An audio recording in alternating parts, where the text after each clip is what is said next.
आज के सेशन में हम लोग ओम के नियम का सत्यापन करेंगे,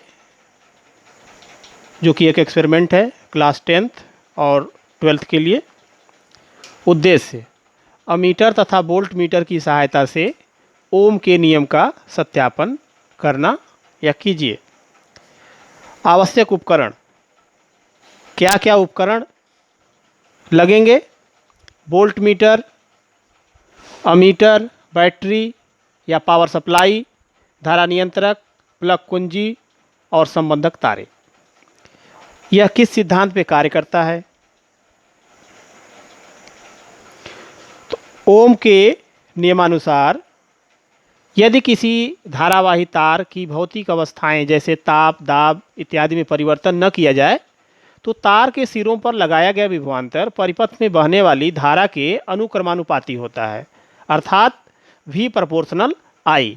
और जब प्रोपोर्शनल का साइन हटाते हैं तो एक नियतांक आता है और यह नियतांक होता है R, और जो उस तार का प्रतिरोध होता है, तो प्रतिरोध R इक्वल्स टू V/I।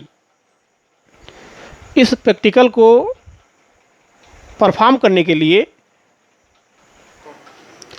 इस एक्सपेरिमेंट को परफॉर्म करने के लिए सर्किट को कैसे जोड़ना है ये देखें आप। धारा नियंत्रक, प्लग की, बैटरी, अमीटर, वोल्ट मीटर और प्रतिरोध तार। अमीटर के पॉजिटिव टर्मिनल को बैटरी के पॉजिटिव टर्मिनल से, रेजिस्टेंस का एक सिरा अमीटर से जुड़ेगा, दूसरा सिरा धारा नियंत्रक से, धारा नियंत्रक का पहला सिरा प्लग कुंजी से होते हुए बैटरी के नेगेटिव टर्मिनल पर।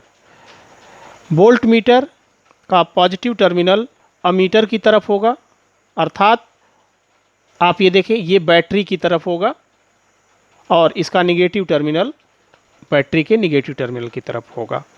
तो आइए अब इसका ऑब्जर्वेशन लेते हैं। अब आप ये देखें, ओम्स लॉ ऑपरेटस है ये, जो सर्किट आपको उसमें दिखाया गया था, यह सर्किट अब कॉम्पैक्ट बेसिस पे आ रहा है। अब इसमें आप इसकी सर्किट को देखें, ये देखें, उसी को यहाँ पर ये ऐसे दिखाया गया है, जिसमें कि ये मिली एमीटर है, ये वोल्ट मीटर है। यहाँ पर दोनों वोल्ट मीटर के टर्मिनल के ऊपर एक रेजिस्टेंस लगा हुआ है, ये रेजिस्टेंस आप देख रहे होंगे। तो सबसे पहले किसी भी एक्सपेरिमेंट में हम जो भी इंस्ट्रूमेंट यूज करते हैं उसका अल्पतमांक निकालते हैं। तो आइए हम पहले वोल्ट मीटर और अमीटर का अल्पतमांक निकालें। तो देखें आप, वोल्ट मीटर में आप देख रहे होंगे कि 0 से 0.5 तक 10 पार्ट में बटा हुआ है। तो इसका मतलब हो गया कि एक खाने का मान हो गया 0.5/10, 0.05 वोल्ट। इसी तरह मिली अमीटर, इस मिली अमीटर में आप देखें 0 से 5 ये 10 भाग में बटा हुआ है, तो 5/10 दैट इज 0.5 मिली एम्पियर। इस मिली एम्पियर को हम कन्वर्ट कर देते हैं एम्पियर में बाई मल्टीप्लाइंग 10⁻³ तो आइए रीडिंग स्टार्ट करते हैं। तो इस सेट को पहले हम ऑन कर देंगे, ये ऑन कर दिया। ऑन करने के बाद ये देख रहे होंगे कि यहाँ पर रिहास्टेट दिखाया जा रहा है, जो कि सर्किट में बहने वाली धारा को नियंत्रित करता है। तो अब आप ये देखें कि जब हम इस नॉब को घुमाते हैं तो ये देखें, जैसे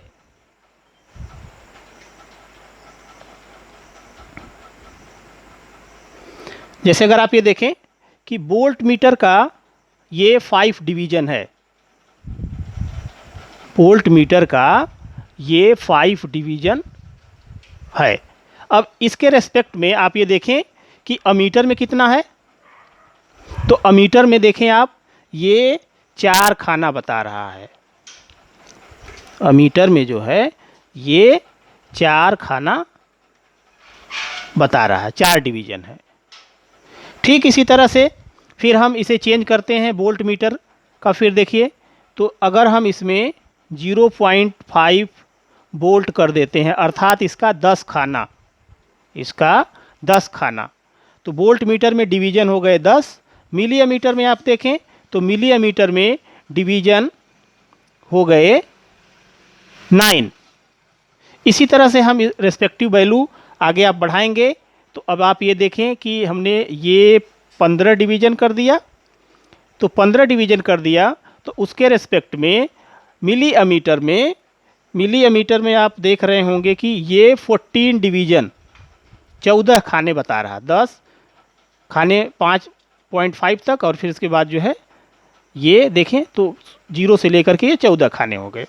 ठीक इसी तरह से इसकी वैल्यू को हमने 20 खाने कर दिया, दैट इज 1 वोल्ट। तो अब आप यहाँ पे देखें कि 1 वोल्ट पर यह 19 खाना बता रहा है, 10 खाना इधर और 9 खाना इधर, तो 10 9 19 खाना। ठीक इसी तरह से हम इसकी वैल्यू को ये देखें 1.5 वोल्ट पर कर दिए, 1.5 वोल्ट पर करने पर ये बता रहा है मिली एमीटर में रीडिंग 29 डिवीजन, 29 डिवीजन। ठीक इसी तरह से अगली रीडिंग हम ये 2 वोल्ट, तो 2 वोल्ट पर आप देखें ये मिली एमीटर में बता रहा है 19 डिवीजन, 10 20 30 और ये 40 39 डिवीजन बता रहा है। ठीक इसी तरह से हम इसको चेंज करते हैं 2.5 वोल्ट पर, 2.5, और इस पर आप देख रहे होंगे कि ये 10 20 30 40 और 8 48 खाना बता रहा है। और ये हो गया आपका मैक्सिमम 3 वोल्ट, और इस 3 वोल्ट पर यह 58 डिवीजन पड़ रहा है। तो इस तरह से आपने देखा कि वोल्ट मीटर की रीडिंग जैसे जैसे वैरी होती है उसके करेस्पॉन्डिंग मिली एमीटर की वैल्यू भी वैरी होती है। अब इसे आप रीडिंग को नोट करके कन्वर्ट कर लेंगे वोल्ट और एम्पियर में, उसके बाद आप ग्राफ प्लाट करेंगे। तो आइए अब हम लोग देखते हैं इसकी रीडिंग को हम किस तरह से टेबुलेट करें। प्रेक्षण तालिका, ऑब्जर्वेशन टेबल। अब आप एक्सपेरिमेंट के दौरान जो आपने ज्ञात किया है, कैलकुलेट किया है, उसको आप अपनी कॉपी में टेबुलेट करेंगे। तो वोल्ट मीटर का अल्पतमांक 0.5/10 0.05 वोल्ट, अमीटर का अल्पतमांक 5/10 0.5 मिली एम्पियर, कन्वर्ट कर देंगे तो 10⁻³ से मल्टीप्लाई करेंगे और एक डेसिमल इसका, तो 5 × 10⁻⁴ एम्पियर। जो रीडिंग आपने निकाला उस रीडिंग में आप देखें 0 पर 0 था, नंबर ऑफ डिवीजन 5 थे, तो अल्पतमांक से इसकी गुणा करेंगे तो 0.25, इसके 4 डिवीजन थे, अल्पतमांक से गुणा करेंगे तो ये 2 मिली एम्पियर। इसी तरह से 10 का 0.59 डिवीजन, मिली एमीटर का 4.5, वोल्ट मीटर 15 का 0.75 और मिली एमीटर 14 का 7.0। और इस तरह से आप कम से कम 8 रीडिंग निकाल लेंगे। यह 8 रीडिंग इसलिए निकाली जाती है या निकाली जा रही है, इसके बीच में V और I के बीच आपको ग्राफ प्लाट करना है। तो जब ग्राफ प्लाट करना है तो कुछ रीडिंग ग्राफ की लाइन पर आती हैं, कुछ लाइन नहीं भी आ सकती हैं, तो इसलिए हमें ऑप्शन लेके चलना चाहिए। अब हम इसका माध्य प्रतिरोध निकालेंगे। तो सभी प्रतिरोधों को जोड़ करके, और 7 थे, 1 2 3 4 5 6 7 से डिवाइड कर देंगे और इस तरह से R की वैल्यू मिल जाएगी 759.3/7, दैट इज 108.47, 108.47 ओम। अब आपने जो V और I की रीडिंग निकाला है इसके बीच में आप ग्राफ प्लाट करेंगे। तो ये देखें, इस ग्राफ पर आप x एक्सिस पर current in milliampere, y axis पर वोल्टेज विभवांतर। अब आप V और I वर्सेस फाइंड करेंगे। तो किसी भी ग्राफ को प्लाट करने के लिए सबसे पहले हमको ये मानना पड़ता है कि हम x पर क्या मान रहे हैं, कितने डिवीजन बराबर कितना, और y पर क्या मान रहे हैं। तो हमने यहाँ पर सपोज किया है कि 10 small division equals to 5 milliampere on x axis and 10 small division equals to 0.5 volt on y axis. अब इसी के रिस्पेक्ट में जो हमारी रीडिंग मिली थी, अब देखें आप कि हमारी रीडिंग थी 0.25 वोल्ट पर, तो ये देखिए 0.25 वोल्ट पर ये 4 डिवीजन 2 मिली एम्पियर।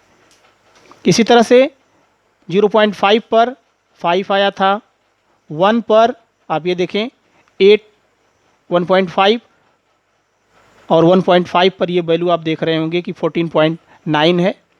और इस तरह से ये पॉइंट्स आपको मिल गए। जब ये पॉइंट्स मिल गए तो आप एक स्केल से इस पर लाइन खींच देंगे और यह लाइन ऐसे खींची जाएगी कि अधिकतम बिंदुओं को टच करता हुआ जाए। तो इस तरह से आप देख रहे होंगे कि यह एक सीधी लाइन मिलती है, सीधी रेखा प्राप्त होती है, और यही सीधी रेखा प्राप्त होना यह प्रूफ करता है कि यहाँ पर ओम के नियम का सत्यापन हो जाता है। अब इस ग्राफ से हम R की वैल्यू फाइंड करेंगे। तो आपको पता है कि R इक्वल्स टू V/I, तो इसे स्लोप निकालेंगे आप, ग्राफ का स्लोप निकालेंगे तो slope equal to tan theta और tan theta equal to perpendicular upon base. तो इस तरह से ये वैल्यू आप देखें, हमने A, B और C ये ट्रायंगल बना लिया है। तो जो स्लोप होगा यह CB/BA, CB की वैल्यू C पर आप देख रहे होंगे कि C जो है ये टच कर रहा है ये वैल्यू 3.1 पर।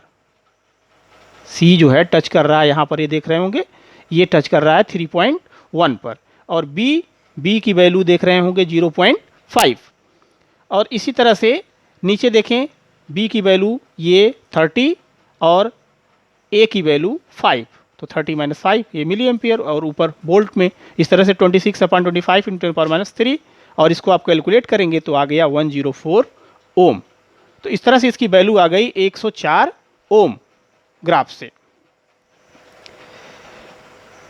परिकलन, खींचे गए VI ग्राफ में सीधी रेखा प्राप्त होती है। ग्राफ से प्रतिरोध का मान 104 ओम आया, जो कि दिए गए प्रतिरोध के प्रमाणिक मान के बराबर है। इसका प्रमाणिक मान कितना है? तो प्रमाणिक मान की अगर आप बात करें तो यहाँ पर यह एक कार्बन रजिस्टर यूज किया गया है। ये देखें, तो VI ग्राफ एक सीधी रेखा प्राप्त होती है, इसलिए ओम के नियम का सत्यापन हो गया। जो रजिस्टेंस इसमें यूज किया गया है वह कार्बन रजिस्टर है, जिसका colour code brown, black, brown, silver.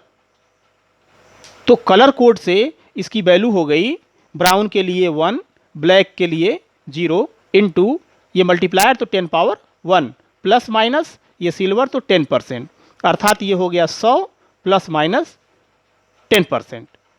तो इसकी मैक्सिमम वैल्यू 100 प्लस 10 110 और मिनिमम 100 माइनस 10 90, अर्थात इसकी वैल्यू 110 और 90 के बीच में आनी चाहिए। और हमारी वैल्यू जो है 104 ओम है, जो कि 110 और 190 के बीच में है। अर्थात जो प्रूफ करना था कि V प्रोपोर्शनल I अर्थात रेजिस्टेंस की वैल्यू नियत होगी, यह इसमें प्रूफ हो गया, अर्थात ओम के नियम का सत्यापन हो गया। इस एक्सपेरिमेंट के दौरान क्या सावधानियां रखनी होगी? अमीटर तथा वोल्टमीटर के धनात्मक सिरे को सदैव बैटरी के धनात्मक सिरे से ही जोड़ना चाहिए। वोल्टमीटर को हमेशा समांतर क्रम में तथा अमीटर को हमेशा श्रेणी क्रम में जोड़ना चाहिए। क्यों? वोल्टमीटर का रेजिस्टेंस बहुत ही अधिक होता है, हाई होता है, इसलिए उसे समांतर क्रम में जोड़ा जाता है। और अमीटर का रेजिस्टेंस नेग्लिजिबल स्मॉल, बहुत नगण्य होता है, इसलिए उसे श्रेणी क्रम में जोड़ा जाता है। जब परिपथ से धारा न ली जा रही हो तो जो कुंजी है उसे निकाल देना चाहिए।